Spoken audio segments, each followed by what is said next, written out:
Okay guys, gagawa ko ng separate video para sa Tactical Adobo channel natin. So, a few weeks ago, nag-upload ako ng video regarding sa barrel ng Smith & Wesson na dinimanda ng Glock kasi kamukha daw ng Glock, and may nag-comment na mali kasi hindi yan yung barrel na dinimanda ng Glock. Sabi ko, you're right.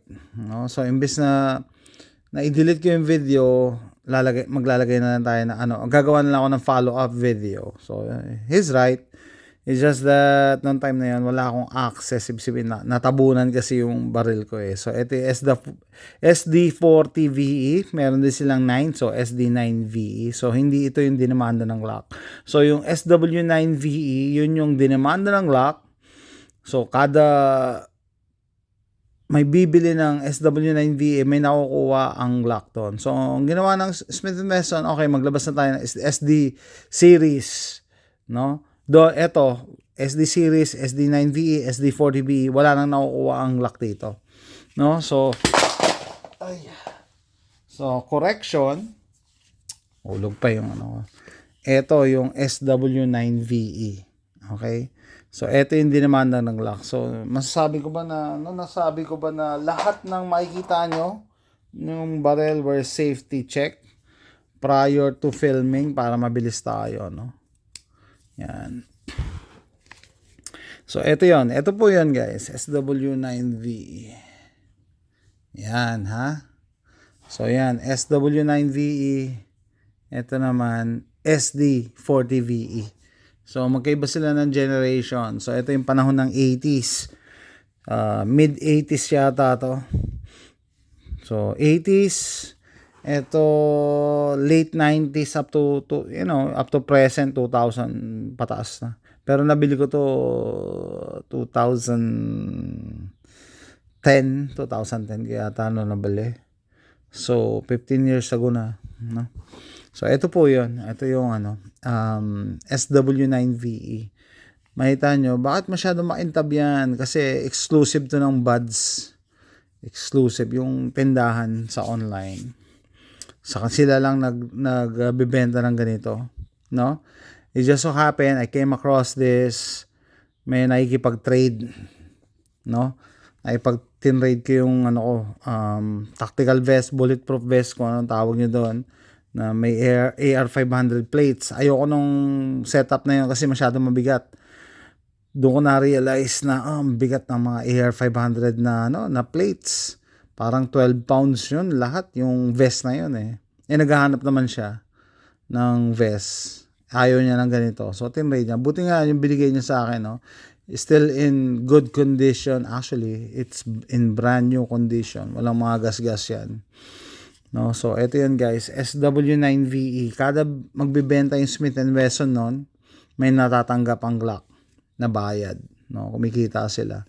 So after a while, ganoon ang setup nila. Sabi nung Smith & Wesson, okay, maglabas na tayo ng bagong series para wala nang kickback sa atin yung Glock. So supposed to be improved version din tong SD series. Pero parehas silang merong loaded chamber hole. So, kita nyo sa butas, pag may bala yan, may makakita kayo ng brass. So, parehas sila dyan. Parehas sila ng 3-dot sight.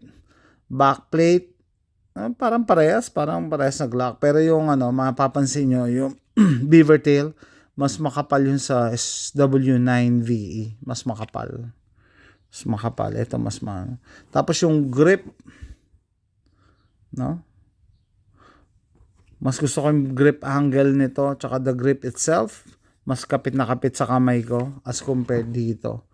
Sabi nila upgraded pero mas maganda yung grip nito. Tapos, yung pa isang pangit dito, yung rail niya underneath is proprietary.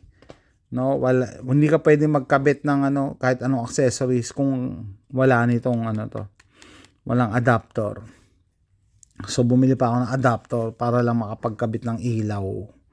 Okay.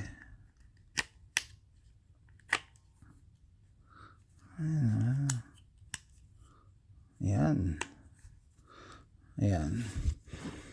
A long time ago also, maybe 5-7 years ago, ginamit ko to. nag-shoot ako ng 118 yards na silhouette target. Tinatamaan ko naman most of the time, especially meron ako spotter. So it's not bad. Pero ang complaint nila dito is yung trigger daw mushy. No, that's long trigger pull. Kasi dinesign to mga to for self-defense Kaya nga ito SD means self-defense. Pero ito pinalitan ko na yung trigger. Apex trigger yan Ito, stock pa rin yung trigger pero parang pinalitan kaya yung spring sa loob. Papalitan mo lang ng gamit ng spring ng ballpen.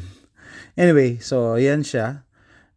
Etong grip sleeve na to pang Glock 19. Etong pierce grip extension pang Glock din yan. So ayan siya. Metal magazine 16 plus 2. So ayan siya. Magkasunod na generation. Pati yung sight halos magkaiba magkaiba. 'Di ba? Dovetail yung kanan, ito hindi Parang sa Glock. Ano ibig sabihin sa Glock? Sa ilalim yan may nakatornilyo yan sa loob. Ito inusog. Anyway, so yan. SW9VE, SD40VE. And sabi ko ilabas na rin natin yung ating Smith & Wesson. So hindi siya parehas ng line, no? Pero siya yung pinaka-modern sa kanilang tatlo, no? Ito na yung pinaka-modern. MMP40 naman to. Surplus gamit na ng police department dito sa US. Hindi ko lang alam kung anong police department. So, MMP40 yung barrel, pero yung pinuputok nito 9. Bakit? Kasi nagpalit ako ng barrel. So, ganoon din. Meron ding hole para makita mo kung chambered siya. Tapos meron tayong porting sa harap.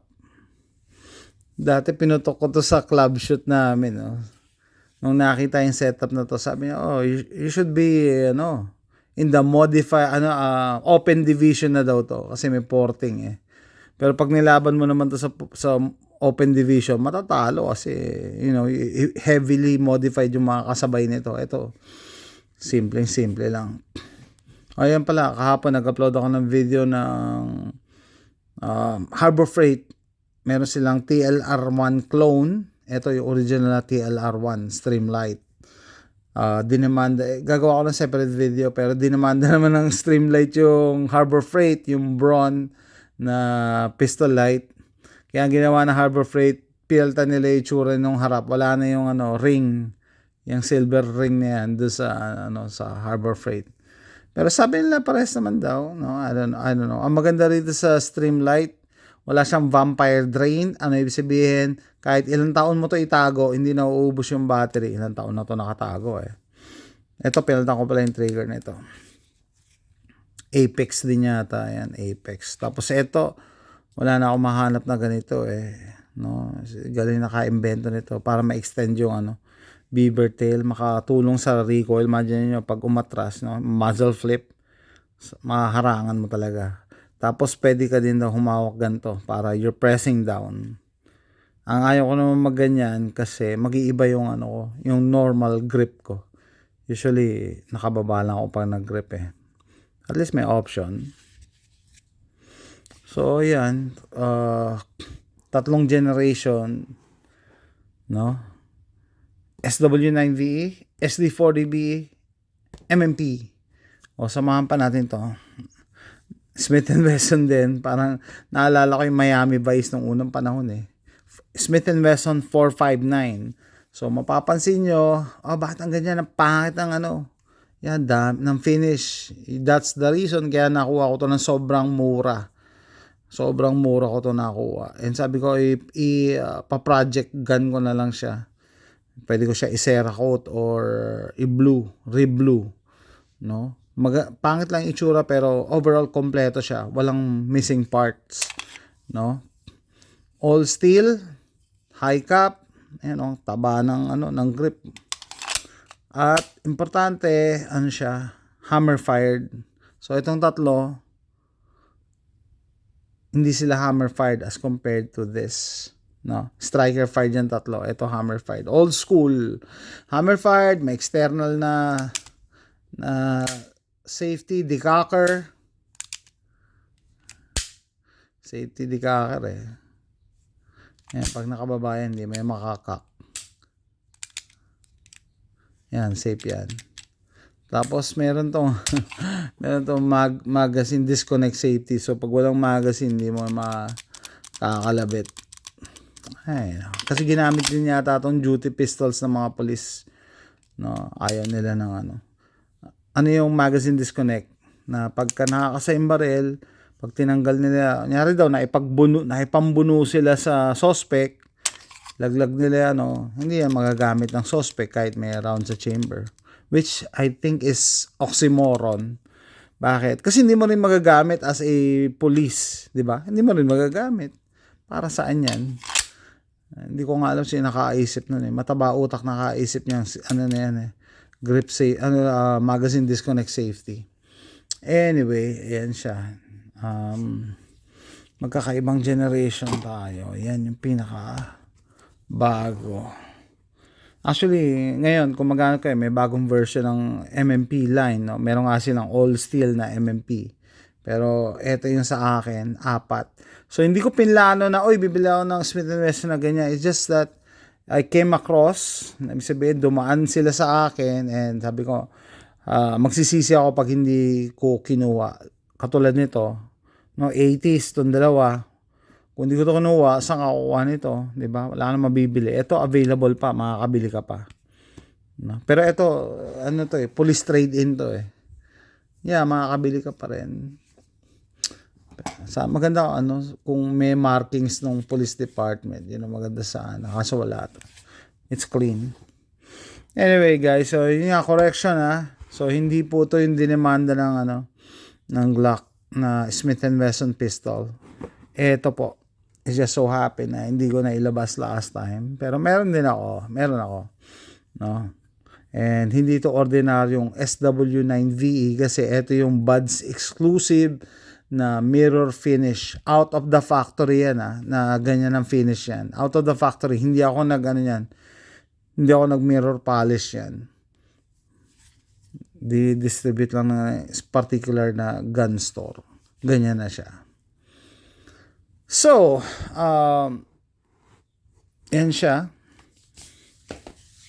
Ano palang masasabi ko overall? Wala naman problema. No? Sabi ko sa modern firearms ngayon, majority naman ng mga firearms are reliable. Mas mahirap pa nga maghanap ng hindi reliable eh. Kasi usually mga polymer firearms, nakapattern na yun sa Glock one way or another.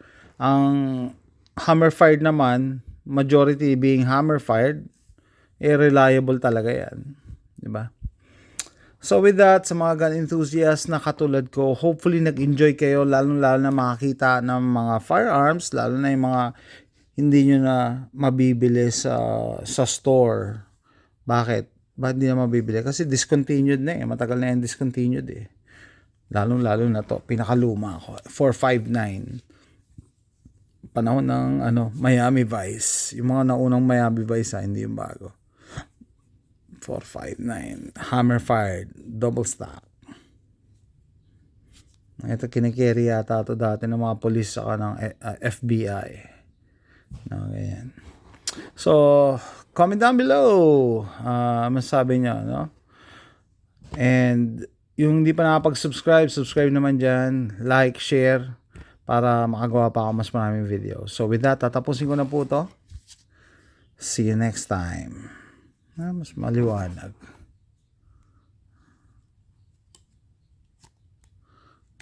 Siyempre, TLR1. Bye!